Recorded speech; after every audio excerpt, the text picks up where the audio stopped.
the conclave, the Inkpot India Conclave in New Delhi, where NewsX is the media partner. Gone on to produce how many more, Simar? At least two. One more. All right, so two total. And now she has done perhaps an equally challenging task in marshalling together the energies of large numbers of people to organize today's conference. I'm sorry I missed it, but I had a very good reason. I've been in Parliament all day, starting with the unfortunately now inevitable disruption, and ending with my being able to deliver a passionate plea for my constituents along the coastal area whose homes and livelihoods are being destroyed by the ravages of coastal erosion. You know, we don't fully appreciate sitting here in Delhi, where our own problems are the ones relating to our great difficulty in breathing, which is bad enough, I must admit, as a problem, but that the nation is battered by various other kinds of challenges in various places. And those of our countrymen and women who live along the coast have been suffering absolutely horrific attacks from the sea. And I was saying in Parliament today that if we lost even 1 inch of our sovereign territory to a hostile neighbor, if China or Pakistan marched in and captured 1 little foot of land, we would make such a national uproar about it.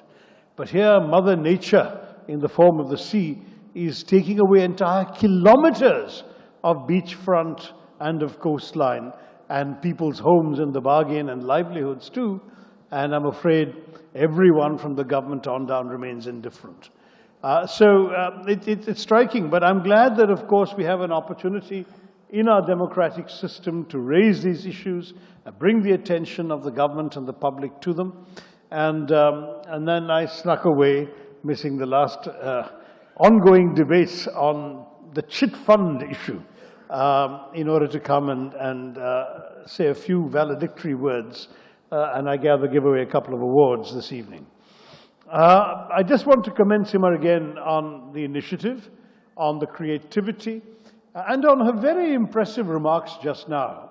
I don't know if you all paid enough attention, but it was a ringing paean to the value of culture in our society. And I think it's all the more important at a time when so many of us are rightly caught up in other urgent issues, some of the major political challenges facing our country, the economic crisis that is laying low the lives of so many of our countrymen and women, that perhaps people think, oh, culture is a luxury, only the elite can afford to think about it.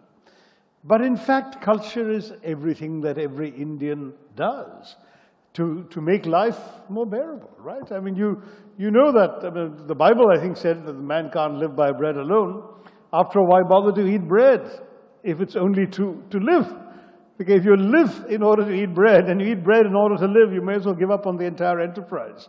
Whereas if you live and understand by living the joys of being enriched by life, of being able to contribute to that enrichment through your own talents, whether musical, theatrical, artistic, literary, whatever they may be, then you get so much more out of life and you give so much to it. Today you've had a lot of aspects of culture being showcased, I understand, in the various panels that I've missed.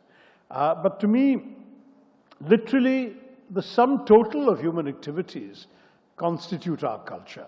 Simar was right in pointing out that includes our cuisine, that includes our yoga, that includes our Ayurveda, our fashion designs, the cinema of Bollywood, our television soap operas, our prowess on the cricket field. All of this is part of our culture.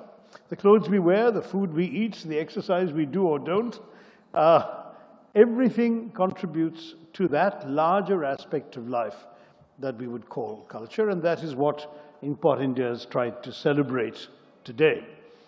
I remember talking about how, in many ways, our biggest asset, and at that point I was talking about foreign policy, so I spoke about it in terms of soft power, that our biggest asset was India's soft power around the world.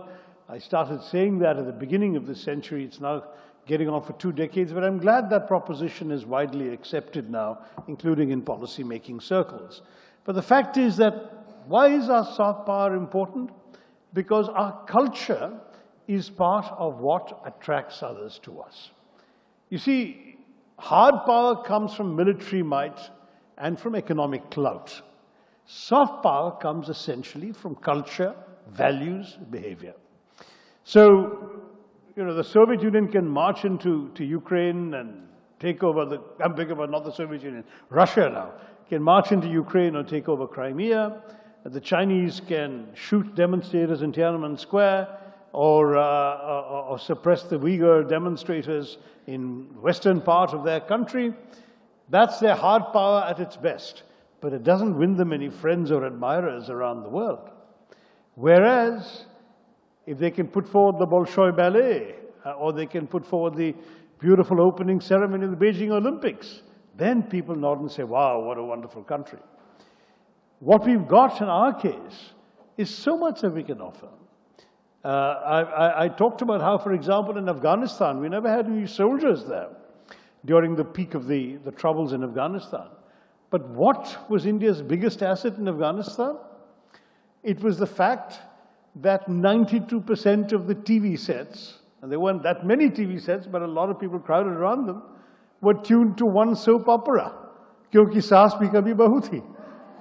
And it was such a rage in that country that it became a national issue. Mullahs were complaining that people were missing religious ceremonies in order to watch the show. Weddings apparently used to be interrupted so the guests could crowd around the TV for half an hour and then return to pay their attention to the bride and groom. Crime rates went up during the broadcast times of the show. There was a Reuters story, so not an Indian journalist, Reuters, the British news agency, that said that in Mazar-e-Sharif, at one point during the telecast timings of this particular show, apparently robbers stripped an entire vehicle of every detachable part, tires, spokes, windshield wipers, side view mirrors, hubcaps, everything they could remove, they removed, and they scrawled on the windshield, Tulsi Zindabad. Now that is soft power. And the Indian taxpayer didn't have to pay for any of it. Well, we got Smriti Irani in a different role. That's a different issue, but I'm not talking politics tonight. The fact is that these are the assets that we underestimate. The fact that you can't go to a small town in America anymore without seeing signs for a yoga class somewhere. Maybe some of them don't even know that yoga came from India, but they're doing it, and at some point they'll find out. I remember going to Karlsruhe in Germany way back, this is 94, so quite some time ago, to testify before the German Constitutional Court in my UN capacity. Because Germany was in the middle of a major constitutional debate about whether to participate in UN peacekeeping operations. Anyway, so what I said to the court pleased the government and the foreign minister no end. So they offered to treat me to a slap-up dinner in this little town called Karlsruhe, which is where the Constitutional Court sits. And they said, how would you like an Indian dinner? And I've been living in the West far too long. I said, gladly, but in Karlsruhe? And there was one Indian restaurant, but they took me there. Today, there must be very many more, but that's the point, that even our cuisine is spreading around the world. Wherever one goes, India is identified in people's minds with certain aspects of our culture. It may not always be of the highest quality. I often despair that people think Indian food is what is served in England, for the most part. But at the same time, it's so ubiquitously popular that Indian curry houses, as the English call them, actually employ more people in England today than the iron and steel, shipbuilding and coal mining industries combined. And which shows that the empire can strike back, right? But the fact is that all of this is a reflection of the undeniable reality that in many ways India has entered the consciousness of people in ways that, certainly, for example, when I went abroad as a student back in the mid-70s, was not the case. We were still identified as this poor country, lots of beggars looking for international aid, living from ship to mouth, all of this kind of cliche. That was still the image. There was, of course, Mahatma Gandhi, but even he was pretty skeletal. And there was not this sense of a prosperous, thriving India at all. Today, the story is the opposite, right? You go abroad, especially to the West, and people axiomatically assume that you must be a software genius or a computer geek because you're from India. Everyone from India is supposed to have this Big Bang Theory kind of brain. In fact, about 10, 12 years ago, there was this hit show on American TV called ER. ER stood for Emergency Room. It was very interesting. When the pilot episode was telecast, it got great reviews for everything, the way it was made, production values, acting, and so on. But the critics unanimously panned it for one reason. They said, whoever has ever heard of an emergency room in America today without an Indian doctor?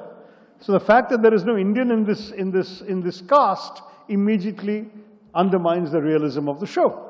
So very promptly, they had to write in a part for an Indian doctor. They got this girl, Parminder Nagra from Bend It Like Beckham, and she had a stellar career as a lead player in a part that was written precisely because Americans can no longer imagine an emergency room without an Indian doctor. Now, these changes are all manifestations of our culture. What people think about India and Indians when they come across a reference to India or they meet an Indian, that has changed. And that's what it seems to me we can strengthen and build even more on. So it becomes important for all of us, I think, to look at our society, its potential, its richness, in ways that reflect both what gives us pleasure and what we can enhance through our own contributions to it. That's where something like the Inkpot Conclave comes in, because by showcasing both various aspects of our culture and discussing meaningful ideas about it, you are privileging our culture as an integral part of your vision to where India should be going. I'm not saying this as any sort of closed construct.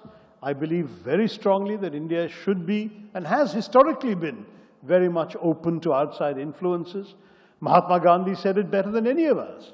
Way back, about 80 years ago, he made a famous statement in which he said, I want my country to be a house with all its doors and windows open, so that the winds of the world can blow freely through my house.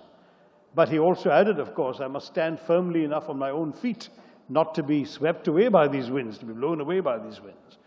But I think we are. I think we are, as a nation, we've been able to demonstrate that we can drink Coca-Cola without becoming Coca-Colonized. That we are able in many ways to absorb these external influences. When McDonald's first came, do you remember the resistance? Do you remember McDonald's outlets being attacked and trashed? The famous incident in Bangalore when Kentucky Fried Chicken was broken into. Our former Prime Minister then, Chandrasekhar, said, how can we have these fast food outlets in a place where people don't have clean drinking water? Their concerns may have been legitimate, but India has shown it can absorb these things and rise above them. So there's no limit to the number of McDonald's and Kentucky Fried Chickens around the country, but I doubt any of them sell 1% of the number of masala doshas or sabudana vadas or chole bhatures in particular that you can get anywhere across the country. So ultimately, we have our own culture, we're strong, it's big enough, it can absorb these things, and that's been certainly my attitude in facing the world, that I don't do so with any sense of discomfort or inferiority in any shape or form. I think we have a strong, resilient culture and a country for whom we can be proud to speak. We have our challenges, but we are overcoming them ourselves. And at the same time, we're not afraid of the prowess or the products of the outside world. Let them come, let them offer us what they've got, let's see what we can learn from them, and let us in turn offer them what we can offer them. And that is, I think, the hallmark of a resilient, a confident, and a flourishing culture. So I just want to once again congratulate Simar and all of you who worked with her for pulling off this remarkable day. I hope that it's the first of many to come in forthcoming years. Good luck. My very best wishes for the success of Inkpot India and certainly for many more conclaves in the future. Jai Hind. Thank you very much. For more such videos, subscribe to the NewsX YouTube channel, hit the bell icon.